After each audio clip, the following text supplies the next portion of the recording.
ಬಿಸ್ಮಿಲ್ಲಾಹ್ ಅಲ್ಹಮ್ದುಲಿಲ್ಲಾಹ್ ಅಸ್ಸಲಾತು ವಸ್ಸಲಾಮು ಅಲಾ ಅಶ್ರಫಿಲ್ ಮುರ್ಸಲೀನ್ ವಅಲಾ ಆಲಿಹಿ ವಸಹಬಿಹಿ ಅಜ್ಮഈನ್ ಅಮ್ಮಾ ಬಾದ್.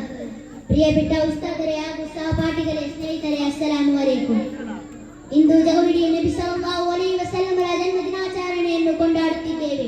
ಮಸೀದಿ ಮಿನಾರಗಳಲ್ಲಿ, ಹಳ್ಳಿಗಳಲ್ಲಿ ಅವರ ಕೀರ್ತನೆಗಳ ಮಧುರ ಧ್ವನಿ ತರಂಗಗಳು ಅಲೆಯಾಗಿ ಹಾರಾಡುತ್ತಿದೆ. ಇಂತಹ ಸಂದರ್ಭದಲ್ಲಿ ನಾವಿಂದು ಕೂಡಿದ್ದೇವೆ. ನಮ್ಮನ್ನು ಅಲ್ಲಾಹ್ ಆ ಪ್ರವಾದನನ್ನು ಪ್ರೀತಿಸುವ ಸ್ಥಾನಕ್ಕೆ ಸೇರಿಸಲಿ, ಆಮೀನ್. ಪ್ರಿಯರೇ, ರಸೂಲುಲ್ಲಾಹಿ ಸಲ್ಲಲ್ಲಾಹು ಅಲೈಹಿ ವಸಲ್ಲಮರ ಜನ್ಮ ದಿನಾಚರಣೆಯನ್ನು ಕೊಂಡಾಡುತ್ತಿದ್ದೇವೆ. ಈ ಸಮಯದಲ್ಲಿ ನಾನು ಈಗ ನಬಿಯವರ ಬಗ್ಗೆ ಮೆಚ್ಚಿಸುತ್ತೇನೆ. ಪ್ರಿಯರೇ, ರಸೂಲುಲ್ಲಾಹಿ ಸಲ್ಲಲ್ಲಾಹು ಅಲೈಹಿ ವಸಲ್ಲಮರು ಅತ್ಯಂತ ಕರುಣೆಯುಳ್ಳವರಾಗಿದ್ದರು. ಶತ್ರುವಾಗಲಿ ಮಿತ್ರರಾಗಲಿ ಎಲ್ಲರಿಗೂ ಸಮಾಧಾನ ನೀಡುತ್ತಿದ್ದರು. ಎಷ್ಟೆಂದರೆ ಯುದ್ಧದ ರಂಗ ಧರಿಸದ ಕೈದಿಗಳನ್ನು ಕೂಡ ಕ್ಷಮಿಸಿ ಬಿಟ್ಟರು. ನೋಡಿ ಸ್ನೇಹಿತರೆ, ಈ ರೀತಿಯ ಕರುಣಾಮಯ ವ್ಯಕ್ತಿತ್ವ.